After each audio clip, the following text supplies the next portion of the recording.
What's going on, guys? It's Austin with the Semi-Saucin YouTube channel.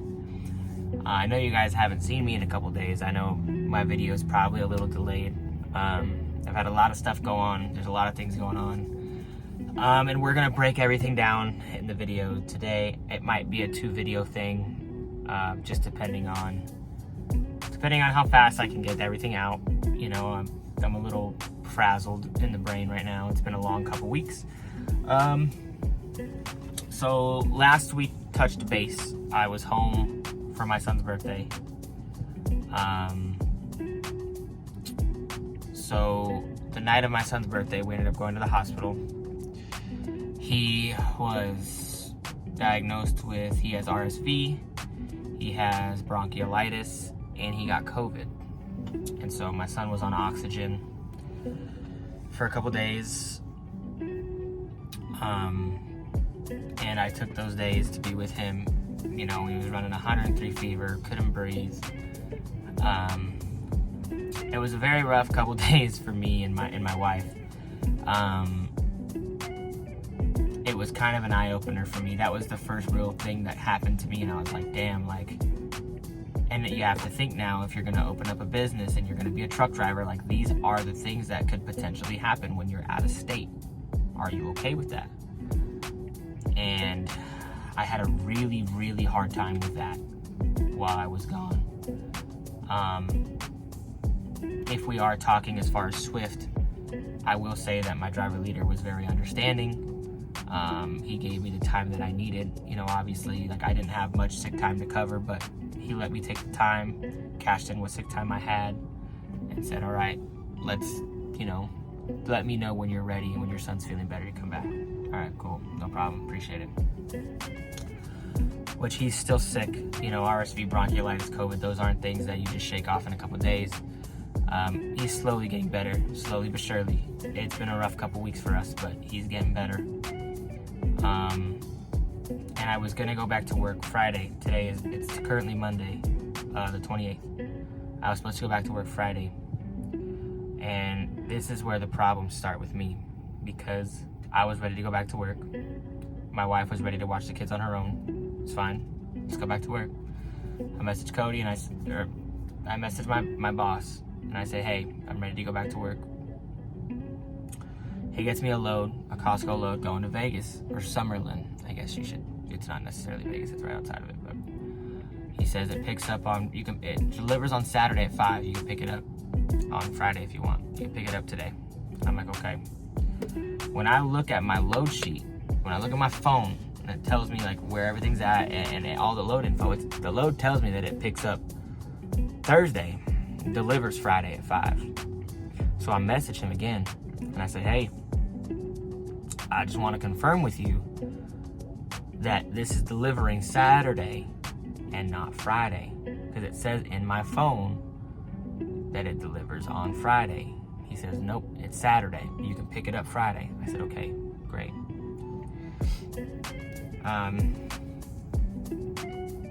Saturday comes along. I go to get in my truck. My truck doesn't start. Battery died. Now it is my fault. I left the fridge on. I didn't know that I'm a newbie. I make mistakes. When the mechanic came out and fixed it, he said, hey, like, you gotta turn your master power off if you don't want this to happen, especially if you're gonna, and I think a lot of it was that I was gone for a long time. I was gone for like 8 days. So 8 days with the car being stationary, not being started, and the fridge being on, I think is what killed it. That's fine, I take responsibility for that. I apologize, I didn't know. I start getting all these calls Saturday because now my truck won't start. And I'm like, okay, now my load's gonna be late because I showed up.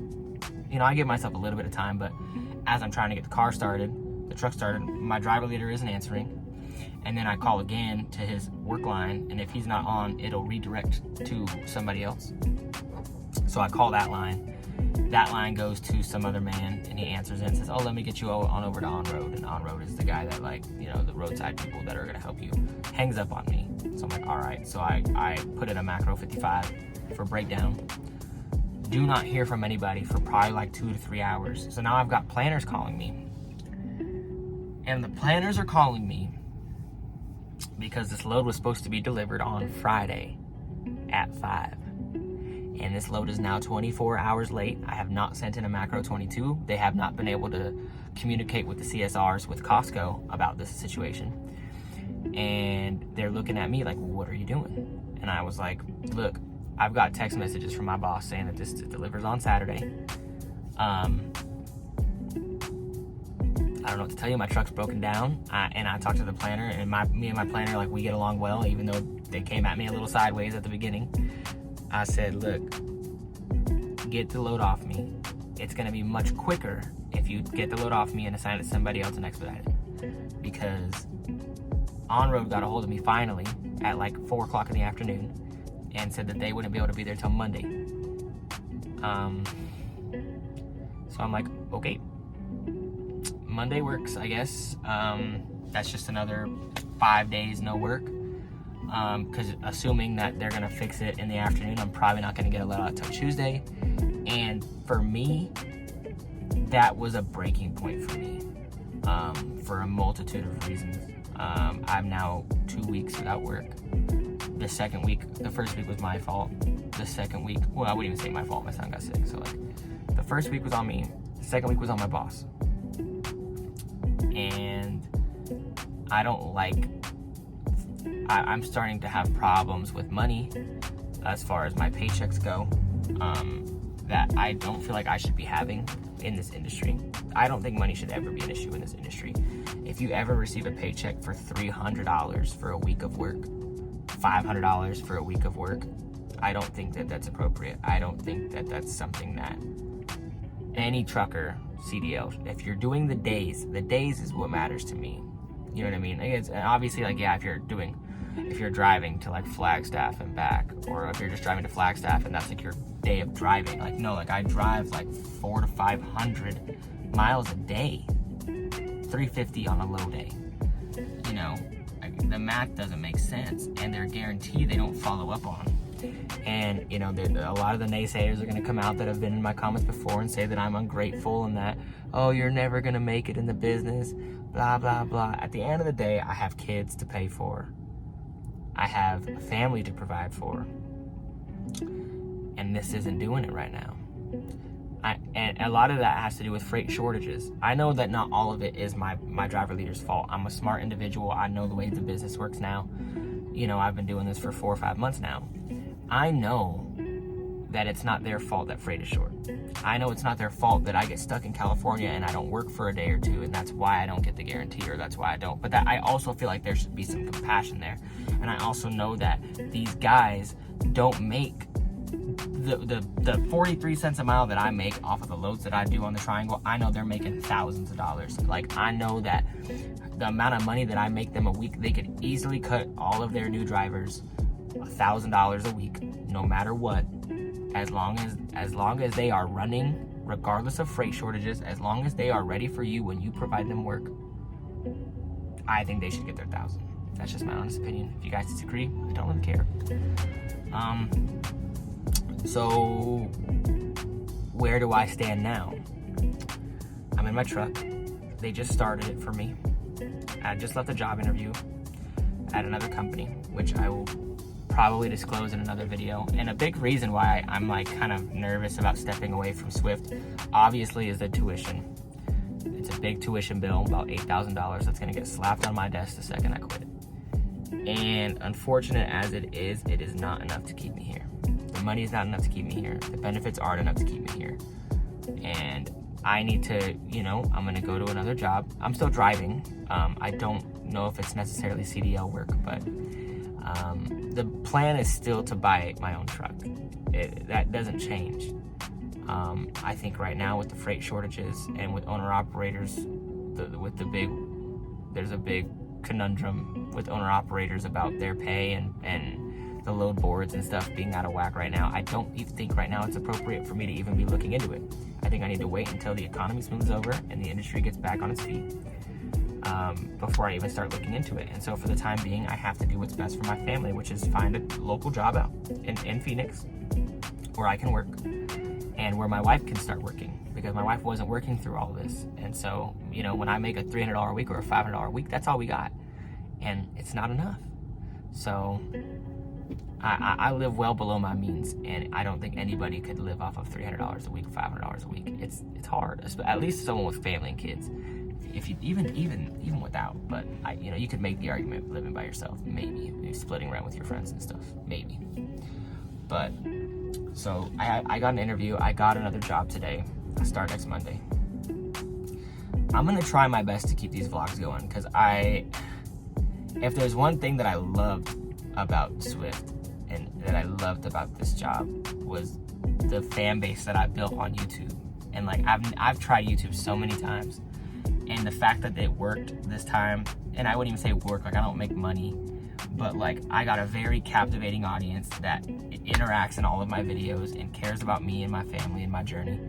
And I haven't had that anywhere else. And so I bless y'all, and I thank you guys from the bottom of my heart, because me wanting to leave has been sheltered by not wanting to give up the channel. I don't want to give up the channel. I don't want to give up on my people that I'm like advocating for and and helping out. But I hope that those true supporters of mine also understand that I have to do what's best for my family and my kids.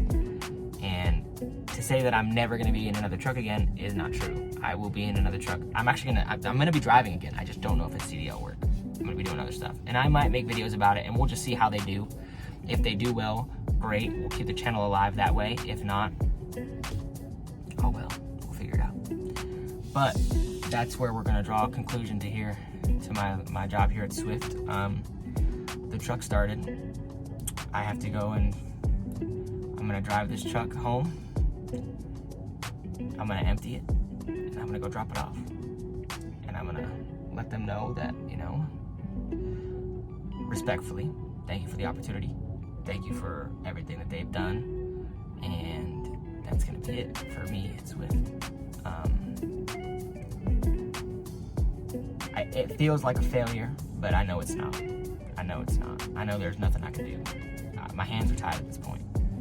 So I'm at the point right now where I'm between a rock and a hard place, and bills need to get paid, and I need to be a provider for my family and not just a face in front of a screen that, unfortunately it is what it is. I have to make this call. And I stand by my decision 100%. My business partner stands by my decision 100%. We're still planning on buying a truck. That doesn't change. But I need to get my bills paid for right now. And $300 to $500 a week is not going to do it. It's not. And since I've left my previous driver leader and gotten with this one, I haven't made more than $500 a week in the last 3 weeks. So, that's all. The money isn't there anymore. I'm having issues with this driver leader telling me that there's freight, that he has no freight coming home Sunday, and then I make a call to my planners that I know on Saturday, and they get me coming back. You know what I mean? I think this driver leader is just one of those guys that thinks that he's going to run his people the way that he wants to, because he knows most of them won't say anything or don't know any different, especially if they're new. But I know different. I know planners that can get me out of Vegas, or even out of California back to Phoenix on Saturdays. And he says, oh, well, I'm going to just tell him I can't, and he's going to run Sunday anyways. If I tell him there's no way, then he's got to do it, and he's not going to not do it. And I think that's where his mindset is. But then when I make a phone call and I get a reroute and I get home Saturday, it's kind of like, all right, well, screw you, dude, because now you're not trying to help your people. Now you're just trying to work them, outside of their comfort level or outside of their needs, just because you know that they will. And that, to me, that's not a person that I can stand behind. That's not a person I can work for. So I will draw this video to a close. And again, I love all y'all, and I have appreciated all the support that you guys have shown me over the past 3-4 months. It's been great. I don't regret any of it. I love semi-trucks. I love logistics. This whole industry has completely changed my life. And this is not the end for me. This is just a bump in the road that I need to take a step away from.